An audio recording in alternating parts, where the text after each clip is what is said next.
কর্মসূচি আমাদের 8 দফা দাবি আদায়ের লক্ষ্যে আমাদের এই বাংলাদেশ হিন্দু জাগরণ মঞ্চ মাঠে নেমেছে। আমরা 8 দফা দাবি পূরণ না হওয়া পর্যন্ত আমাদের কর্মসূচি চলতে থাকবে। আমরা মাঠে থাকবো। বিক্ষোভ সমাবেশ কর্মসূচি পালন করতেছি। আমাদের এই কর্মসূচি পালনে আমাদের যে মূল দাবি 8 দফা দাবি, আমাদের এই 8 দফা দাবি বাস্তবায়ন না হওয়া পর্যন্ত আমাদের কার্যকর চলবে।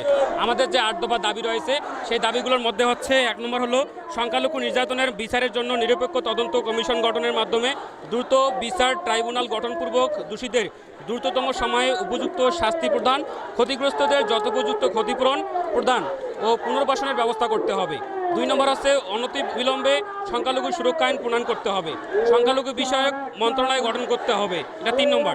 4 নম্বর হচ্ছে হিন্দু ধর্মীয় কল্যাণ ট্রাস্টকে হিন্দু ফাউন্ডেশনে উন্নতি করে পাশাপাশি বৌদ্ধ ও খ্রিস্টান ধর্মীয় কল্যাণ ট্রাস্টকে ফাউন্ডেশনে উন্নতি করতে হবে। 5 নম্বর হচ্ছে দেবোত্তর সম্পত্তি পুনরুদ্ধার ও সংরক্ষণ আইন প্রণয়ন এবং অর্পিত সম্পত্তি প্রত্যার্পণ আইন যথাযথ বাস্তবায়ন করতে হবে।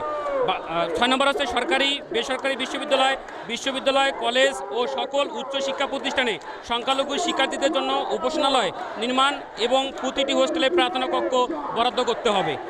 7 নম্বর হচ্ছে সংস্কৃত ও পালি শিক্ষা বোর্ড আধুনিকায়ন করতে হবে। 8 নম্বর হচ্ছে শারদীয় দুর্গাপূজায় 5 দিন ছুটি দিতে হবে, পাশাপাশি প্রতিটি সংখ্যালঘু সম্প্রদায়ের প্রধান ধর্মীয় উৎসবে প্রয়োজনীয় ছুটি প্রদান করতে হবে। যদি এই 8 দফা দাবি আমাদের যদি অনতিবিলম্বে বাস্তবায়ন না হয় তাহলে আমরা এর পরবর্তীতে এই আন্দোলন কঠোর থেকে কঠোর কর্মসূচি পালন করব। আমরা রংপুরে আজকে আন্দোলন করছি।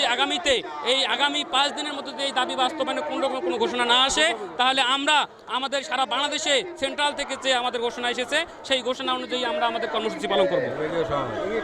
সারা বাংলাদেশ ব্যাপী আমাদের বিভিন্ন জায়গাতে আমাদের উপর অত্যাচার হচ্ছে। আমাদের কিছু হিন্দু নেতাগুলো যারা দালাল চক্র, তারা মাছ দিয়ে মাছ ঢাকার চেষ্টা করতেছে। কিন্তু আমাদের ঘটনা হচ্ছে আমরা সনাতন ধর্মের শান্তিপ্রিয় লোক। আমাদের বাপদাদা 14 পুরুষের ভিটামাটি আমাদের এই দেশে আমরা জন্মগ্রহণ করেছি, এই দেশে আমরা মরতে চাই এবং আমাদের ন্যায্য দাবি নিয়ে আমরা মরতে চাই। আমাদের কথা যে দেশ সবার, ধর্ম যার দেশ সবার। এদেশ স্বাধীনতা হয়েছিল সকল ধর্মের রক্ত দিয়ে আমাদের দেশ স্বাধীন হয়েছিল, অর্থাৎ এদেশের সকল নাগরিকের সমান অধিকার রয়েছে।